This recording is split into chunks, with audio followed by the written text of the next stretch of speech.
সুপ্রিয় দর্শক, আমরা জানি আমাদের দেশে আমের উৎপাদন কিন্তু অনেক বেড়েছে।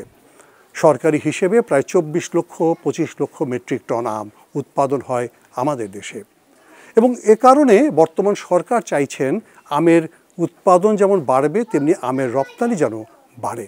আমের রপ্তানি বাড়ানোর ক্ষেত্রে উৎপাদন পরবর্তী ব্যবস্থাপনা কিন্তু খুবই গুরুত্বপূর্ণ, আর উৎপাদন স্তরেও কিন্তু কিছু কাজ করার প্রয়োজন আছে যাতে মানসম্পন্ন আম উৎপাদন করা যায়। অনুষ্ঠানের এই পর্যায়ে দেখুন আম রপ্তানি বাড়াতে আমের উৎপাদন বৃদ্ধি এবং আম উৎপাদন পরবর্তী ব্যবস্থাপনা কি করতে হবে সে নিয়ে একটি তথ্যচিত্র।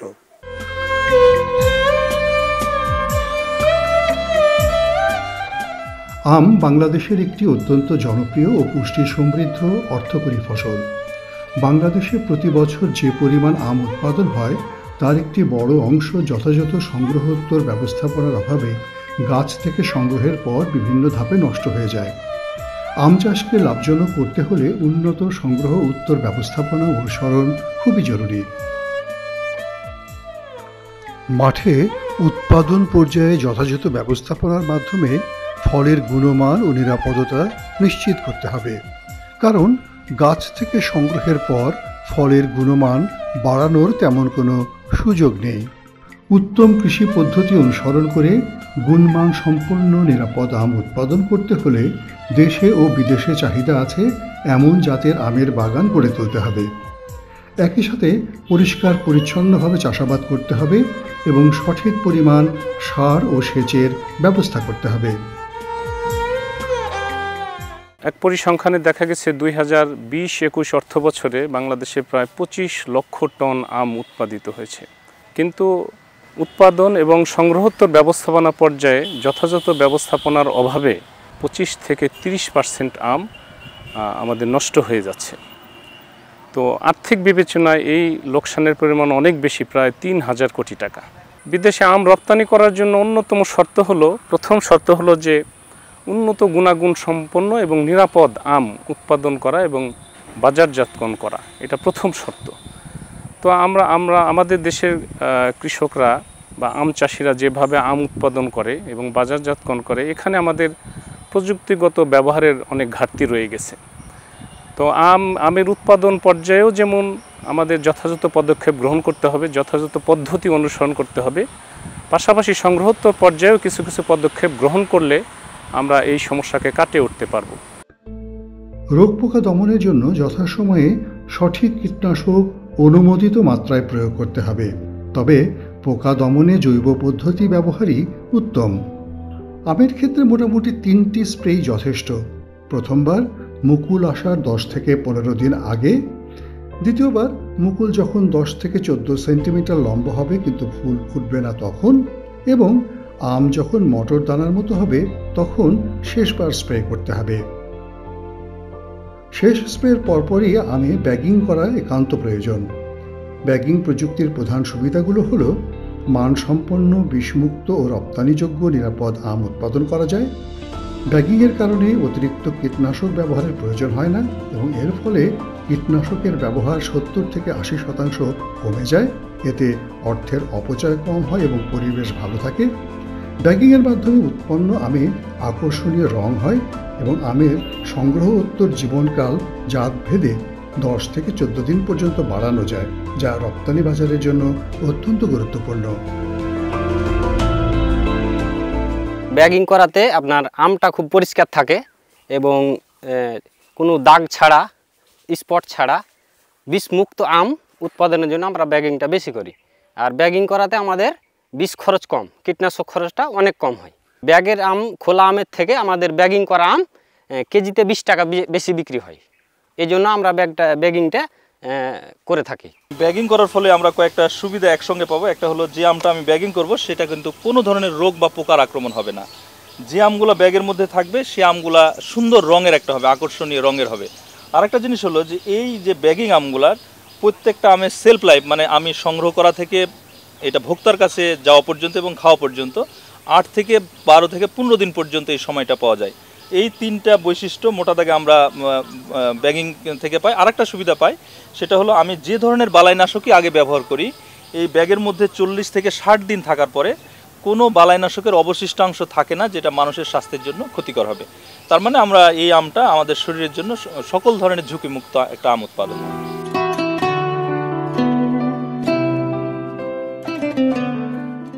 ফল সংগ্রহের পরপরই সাপ্লাই চেনের বিভিন্ন ধাপে এর পরিমাণগত ও গুণগত মানের অপচয় ঘটে।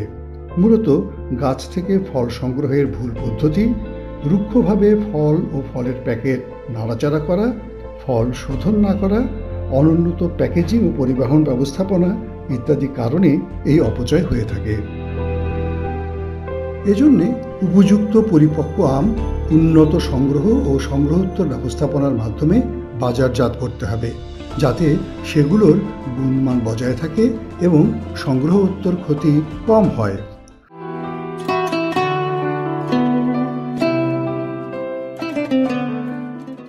আম পরিপক্ক হওয়ার আগে সংগ্রহ করা উচিত নয়। কতগুলো নিদর্শন দেখে বোঝা যায় আম পরিপক্ক হয়েছে কিনা। ফলের আকৃতি এমন হবে যাতে বোটা সংলগ্ন আমের কাঁধ মোটামুটি সমান হবে এবং ফলের পার্শ্বদেশ পুষ্ট হবে। আমের খোসার উপর সাদা পাউডারের মতো আবরণ পড়বে এবং খোসার বর্ণ গাঢ় সবুজ থেকে পরিবর্তিত হয়ে হালকা সবুজ বর্ণ ধারণ করবে। ফলের শাঁস হালকা ক্রিম থেকে হলুদ বর্ণ ধারণ করবে।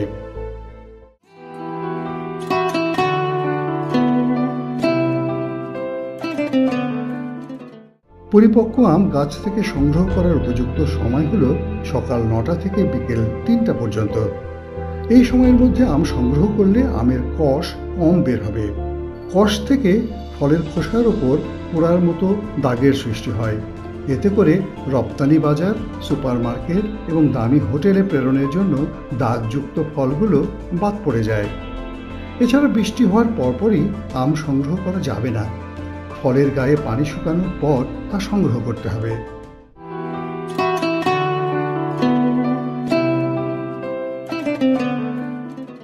সাধারণত ঠুসির সাহায্যে গাছ থেকে আম সংগ্রহ করা হয়।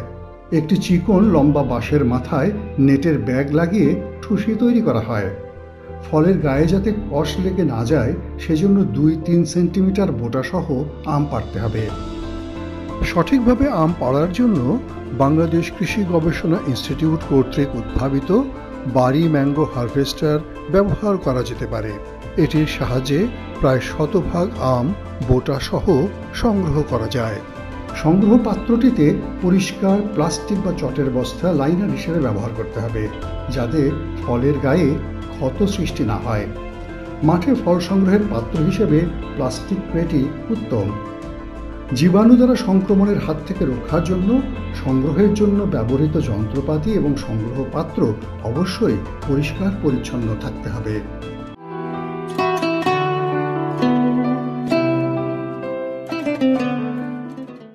আম রাখার জন্য সংগ্রহ পাত্র হিসেবে পরিষ্কার প্লাস্টিক ক্রেট ব্যবহার করতে হবে। কোনোভাবেই সংগৃহীত আম সরাসরি মাটির উপর ঢালা যাবে না, কারণ মাটির সংস্পর্শে এলে ফলগুলো জীবাণু দ্বারা সংক্রমিত হতে পারে। এজন্য মাটিতে পাতলা ত্রিপল অথবা মোটা কাপড় বিছিয়ে তার উপর সংগৃহীত আম ঢালতে হবে। আমের গায়ে যাতে ক্ষত সৃষ্টি না হয় এবং জীবাণু, সার কিংবা অন্যান্য রাসায়নিক দ্রব্যের সাহায্যে আম সংক্রমিত না হয় সেদিকে বিশেষভাবে খেয়াল রাখতে হবে। এছাড়া সংগৃহীত ফলকে সূর্যালোক থেকে দূরে ছায়াযুক্ত স্থানে রাখতে হবে, যাতে ফলের অভ্যন্তরীণ তাপমাত্রা বেড়ে না যায়।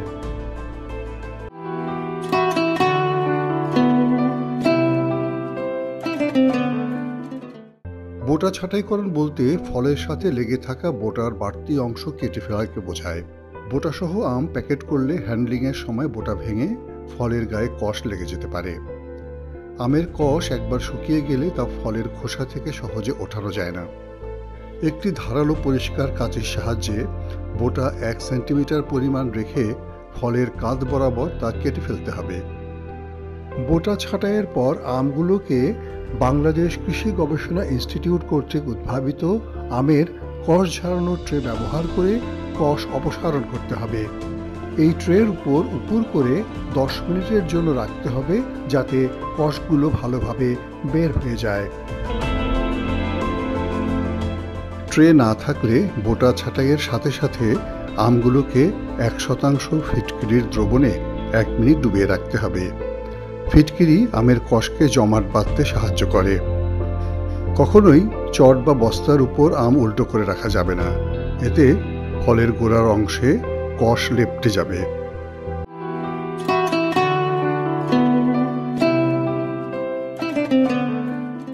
নির্দিষ্ট কিছু বৈশিষ্ট্যের উপর ভিত্তি করে ভালো মানের আম থেকে বিকৃত, ছোট, আঁচড় লাগা কিংবা রোগ পোকাক্রান্ত ফলকে আলাদা করাকে সাধারণভাবে সর্টিং বলে।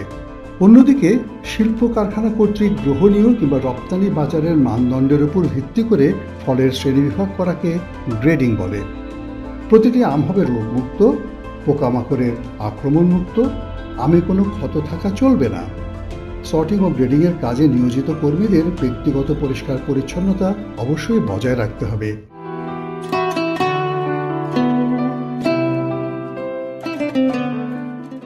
আমের পরিপক্কতার সময় সবচাইতে মারাত্মক পোকা ফ্রুট ফ্লাই, যা কোয়ারেন্টাইন পেস্ট হিসেবে পরিচিত এবং বিদেশে ফল রপ্তানির সবচেয়ে বড় বাধা। এছাড়া সংগ্রহোত্তর পর্যায়ে আমের দুটো গুরুত্বপূর্ণ রোগ হল অ্যানথ্রাকনোজ ও স্টেম অ্যান্ড রট। সবুজ থাকা অবস্থায় আমে এই দুটি রোগ শনাক্ত করা যায় না, শুধুমাত্র ফল পাকার পর এ রোগের লক্ষণ প্রকাশ পায়। আমের সংগ্রহপূর্ব এবং সংগ্রহ উত্তর পর্যায়ে সমন্বিত দমন ব্যবস্থাপনার মাধ্যমে এই পোকা ও রোগ নিয়ন্ত্রণে রাখা সম্ভব। এই রোগ ও পোকা দমনের জন্য গরম পানিতে আম শোধন কিংবা ভ্যাপার হিট ট্রিটমেন্ট সবচাইতে কার্যকর পদ্ধতি। এই জন্যে বাংলাদেশ কৃষি গবেষণা ইনস্টিটিউট উদ্ভাবিত বাড়ি ফল শোধন যন্ত্র ব্যবহার করা যায়।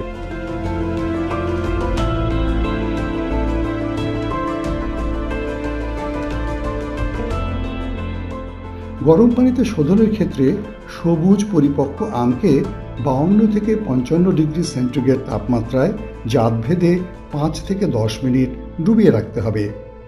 এই তাপমাত্রা সীমার মধ্যে ফ্রুট ফ্লাইয়ের ডিম বা লার্ভা মারা যাবে এবং সাথে সাথে রোগের জীবাণুও মারা যাবে, কিন্তু ফলের কোনো ক্ষতি হবে না। পানির তাপমাত্রা 55 ডিগ্রি সেলসিয়াসের উপরে উঠে গেলে আমের খোসা ঝলসে যেতে পারে। রপ্তানির ক্ষেত্রে কিংবা দূরবর্তী স্থানে বাজারজাতকরণের ক্ষেত্রে শোধনকৃত আমগুলোর অভ্যন্তরীণ তাপমাত্রা কমিয়ে নিয়ে আসার লক্ষ্যে সেগুলোকে আবারও পরিষ্কার ঠান্ডা পানিতে 10 মিনিট ডুবিয়ে রাখতে হবে। প্যাকেজিংয়ের পূর্বে আমের গায়ের পানি অবশ্যই শুকিয়ে নিতে হবে। দ্রুত পানি শুকানোর জন্য আমসহ ক্রেটগুলোকে বড় স্ট্যান্ড ফ্যানের সামনে রাখা যেতে পারে।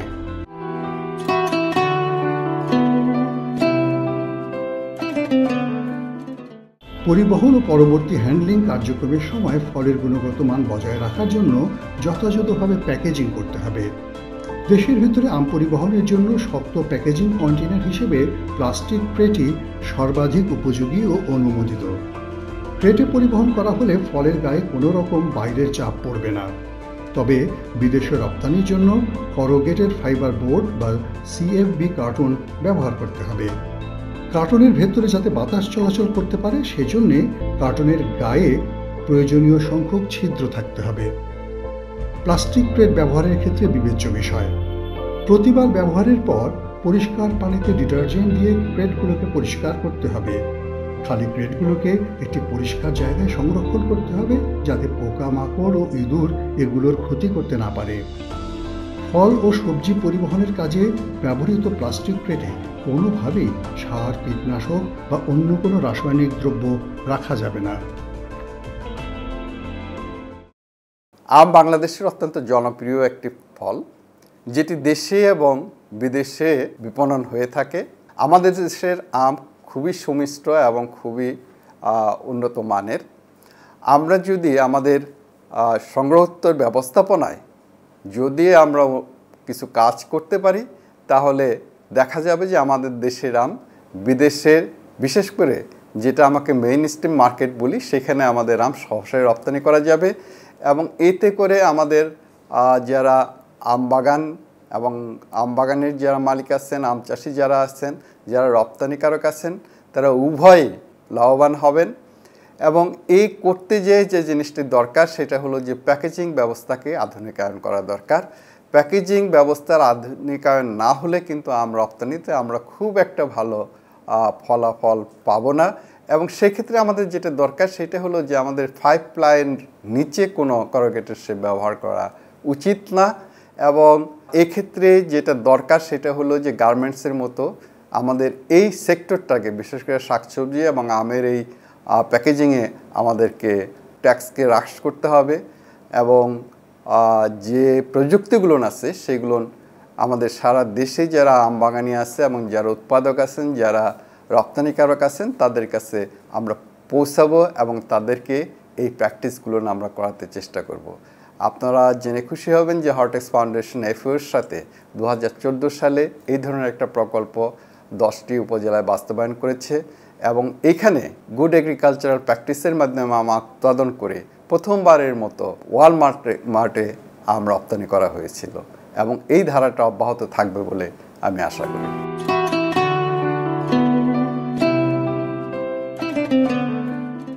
বাগান থেকে ভোক্তা বাজার পর্যন্ত আমের পরিবহন করতে হয়।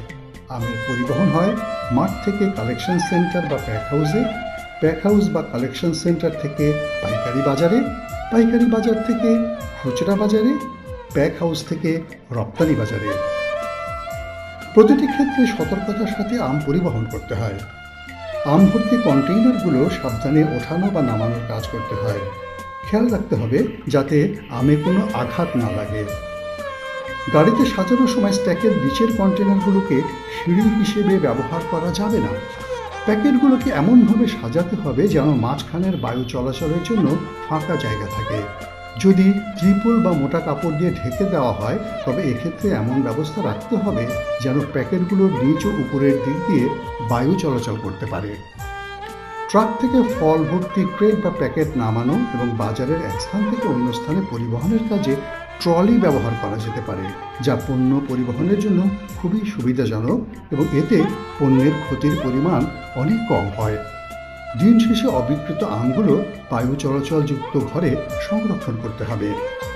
এসব পন্থা অবলম্বনের কারণে আমের সংগ্রহ পরবর্তী ক্ষতি কম হবে এবং আম চাষ এবং আমের ব্যবসা হয়ে উঠবে লাভজনক।